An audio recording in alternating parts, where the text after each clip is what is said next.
but Lloyd had ruined everything. Henry Berger proceeded to drink harder and faster than ever before in his life. He moved from beer to scotch until shot glasses slipped through his fingers and he could no longer bring them to his lips. Henry left the tavern bordering the reservation for his home in Mandan. "Give my regards to the little lady," Lloyd called after him. Henry made it to his pickup, but forgot to turn on the headlights. He could sense something was wrong as he moved out of the parking lot, but he was too busy trying to locate Route 6 in the utter darkness to pinpoint the problem. Once he found the road, he was able to ride it from memory. He felt it roll smoothly ahead of him, hearing the familiar sound it made beneath his tires, thrum, thrum, thrum. It soothed him, and his eyes were about to close in sleep when he heard the first chunks of gravel hit the side of his truck. On other nights, he had been oblivious to the sound, more aware of the twisting shadows beyond the road. At such times, he remembered stories from his childhood about vengeful Indians, fierce warriors who were always ready to die, and even a beautiful woman wearing a crimson flap of a dress who lured men to their death. This night, Henry was blind, and his other senses took over. He could hear voices moving with the wind, mocking voices speaking a language unfamiliar to him.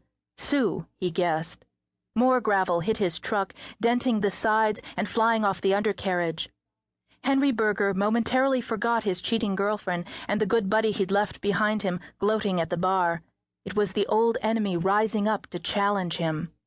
"Those goddamn Indians, they never quit," he thought. Henry rolled down his window and yelled at the Sioux ghosts he was certain were pelting his truck with rocks. "You shitheads don't even know me," he screamed. He gave them the finger and rolled his window shut as quickly as possible, so the angry ghosts couldn't shoot him out of his pickup. Moments later, Henry saw eyes coming toward him, the roundest eyes he'd ever seen. Indian ghosts in the Badlands were trying to play with his mind, he imagined. They'd sent eyes to scare him out of his white skin, to watch him peel away from his soul.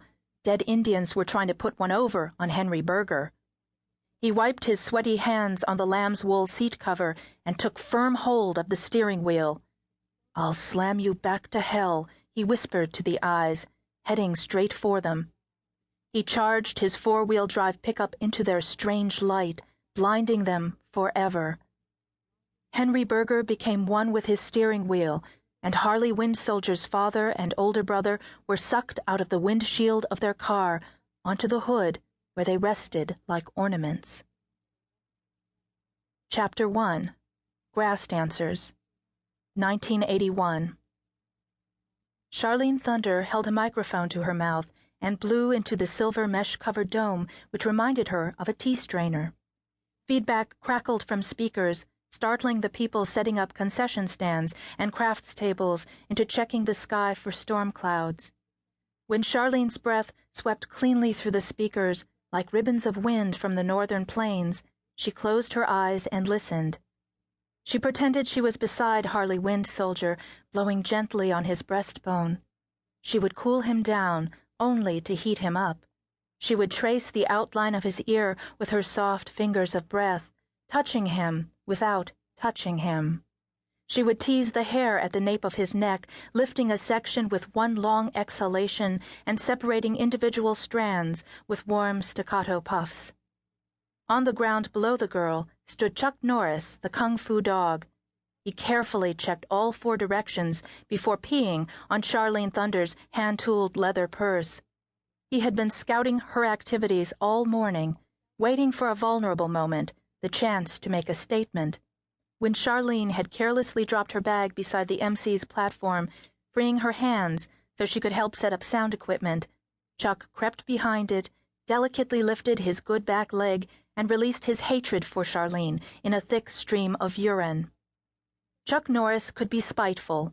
Some believed it was because he could manage only one emotion at a time in his compact body, becoming wholly consumed by either affection or malice.